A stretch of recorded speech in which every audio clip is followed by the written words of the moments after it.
साल 1528 अयोध्या में एक ऐसे स्थल पर मस्जिद का निर्माण किया गया जिसे कुछ हिंदू अपने आराध्य देवता राम का जन्म स्थान मानते थे। समझा जाता है कि मुगल सम्राट बाबर ने ये मस्जिद बनवाई थी, जिस कारण इसे बाबरी मस्जिद के नाम से जाना जाता था। 1855 यहाँ एक हिंदू मुस्लिम दंगा हुआ, जिसके कारण मस्जिद के सामने एक बाहरी घेरा बना दिया गया। इस कार्रवाई ने हिंदुओं को आंतरिक आंगन तक पहुंचने से रोक दिया, जिससे उन्हें बाहरी आंगन में एक मंच पर प्रसाद चढ़ाने के लिए प्रेरित किया गया। साल 1856-57 इस दौरान हनुमानगढ़ी और बाबरी मस्जिद के आसपास एक सांप्रदायिक दंगा हुआ। ऐतिहासिक वृतांत बताते हैं कि घटना से पहले मुसलमानों और हिंदुओं दोनों की पहुंच पूजा के लिए मस्जिद क्षेत्र तक थी। दंगा औपनिवेशिक सरकार को सत्ता हस्तांतरण के साथ हुआ, जिसके परिणाम स्वरूप मस्जिद के बाहर एक ईंट की दीवार की रेलिंग स्थापित की गई। 1859 ब्रितानी शासकों ने विवादित स्थल पर बाड़ लगा दी और परिसर के भीतरी हिस्से में मुसलमानों को और बाहरी हिस्से में हिंदुओं को प्रार्थना करने की अनुमति दे दी। 1885 महंत रघुवर दास ने राम जन्मस्थान के महंत होने का दावा करते हुए एक मुकदमा दायर किया, जिसे 1885 का मुकदमा के रूप से जाना जाता है। उन्होंने बाहरी प्रांगण में राम चबूतरा पर मंदिर बनाने के लिए अनुमति मांगी। 1934 में एक सांप्रदायिक घटना घटी, जिससे मस्जिद को नुकसान पहुंचा। हालांकि इसे बाद में बहाल कर दिया गया। दस्तावेजों से पता चलता है कि औपनिवेशिक प्रशासन ने मस्जिद की मरम्मत और नवीनीकरण को मंजूरी दे दी। साथ ही घटना के दौरान मस्जिद को हुए नुकसान के लिए हिंदुओं पर जुर्माना लगाया गया। 1949 मस्जिद में भगवान राम की मूर्तियां मिली। कथित तौर पर कुछ हिंदुओं ने ये मूर्तियां वहां रख दी थीं। सरकार साइट को विवादित क्षेत्र घोषित करती है और प्रवेश द्वार पर ताला लगा देती है। 16 दिसंबर 1949 को के नैयर ने उत्तर प्रदेश के गृह सचिव गोविंद नारायण को बाबरी मस्जिद स्थल पर एक ऐतिहासिक मंदिर के बारे में सूचित किया। बाद में नैयर भारतीय जनसंघ के उम्मीदवार के रूप में लोकसभा के सदस्य बने।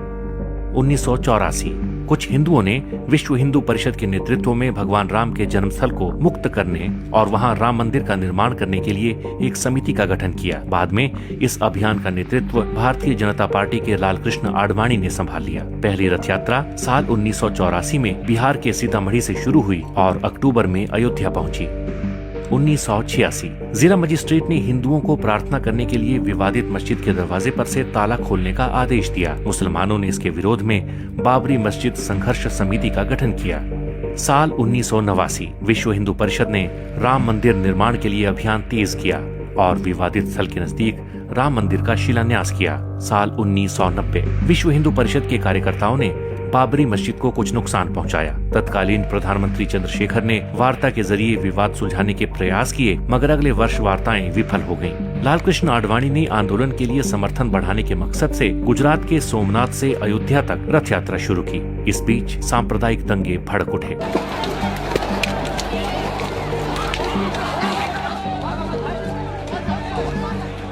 उन्नीस विश्व हिंदू परिषद, शिवसेना और भारतीय जनता पार्टी के कार्यकर्ताओं ने 6 दिसंबर को बाबरी मस्जिद को ध्वस्त कर दिया। इसके परिणाम स्वरूप देश भर में हिंदू और मुसलमानों के बीच सांप्रदायिक दंगे भड़क उठे। दंगों में 2000 से ज्यादा लोग मारे गए। 1993 नरसिम्हा राव सरकार ने लगभग 68 एकड़ भूमि अधिग्रहित करने के लिए एक अध्यादेश जारी किया। बाद में इसे एक कानून के रूप में पारित किया गया। फरवरी 2002 भारतीय जनता पार्टी ने उत्तर प्रदेश विधानसभा चुनाव के लिए अपने घोषणा पत्र में राम मंदिर निर्माण के मुद्दे को शामिल करने से इनकार कर दिया। विश्व हिंदू परिषद ने 15 मार्च से राम मंदिर निर्माण कार्य शुरू करने की घोषणा कर दी। 13 मार्च 2002 सर्वोच्च न्यायालय ने अपने फैसले में कहा कि अयोध्या में यथास्थिति बरकरार रखी जाएगी और किसी को भी सरकार द्वारा अधिग्रहित जमीन पर शिला पूजन की अनुमति नहीं होगी। केंद्र सरकार ने कहा कि अदालत के फैसले का पालन किया जाएगा।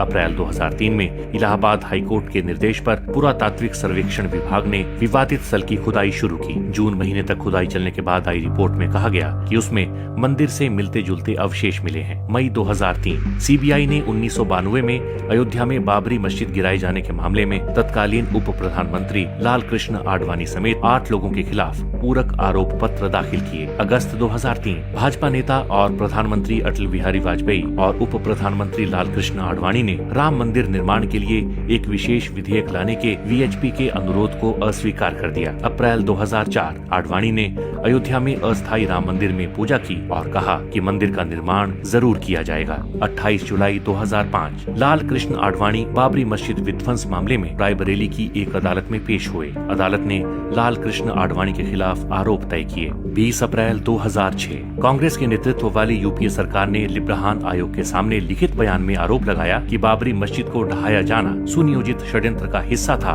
और इसमें भाजपा, राष्ट्रीय स्वयंसेवक संघ, बजरंग दल और शिवसेना की मिली भगत थी। 24 नवंबर 2009 लिब्राहान आयोग की रिपोर्ट संसद के दोनों सदनों में पेश हुई। आयोग ने अटल बिहारी वाजपेयी और मीडिया को दोषी ठहराया और नरसिम्हा राव को क्लीन चिट दे दी। 30 सितंबर 2010 इलाहाबाद उच्च न्यायालय की लखनऊ बेंच ने अयोध्या में विवादित भूमि को 3 हिस्सों में बांट दिया। सुन्नी वक्फ बोर्ड, निर्मोही अखाड़ा और रामलला विराजमान को मुस्लिम और हिंदू वादियों के बीच 2:1 के अनुपात में 1/3 भूमि आवंटित की गई थी। 21 मार्च 2017 पूर्व मुख्य न्यायाधीश खेहर ने सभी पक्षों के बीच अदालत के बाहर समाधान का सुझाव दिया। साल 2019 में ही सुप्रीम कोर्ट ने पूरी विवादित जगह को रामलला को सौंपने का आदेश दिया। वहीं सुन्नी वक्फ बोर्ड को मस्जिद बनाने के लिए 5 एकड़ जमीन आवंटित की। साल 2020 5 अगस्त को राम मंदिर के लिए भूमि पूजन का कार्यक्रम रखा गया। 22 जनवरी 2024 नए राम मंदिर का अयोध्या में उद्घाटन होगा।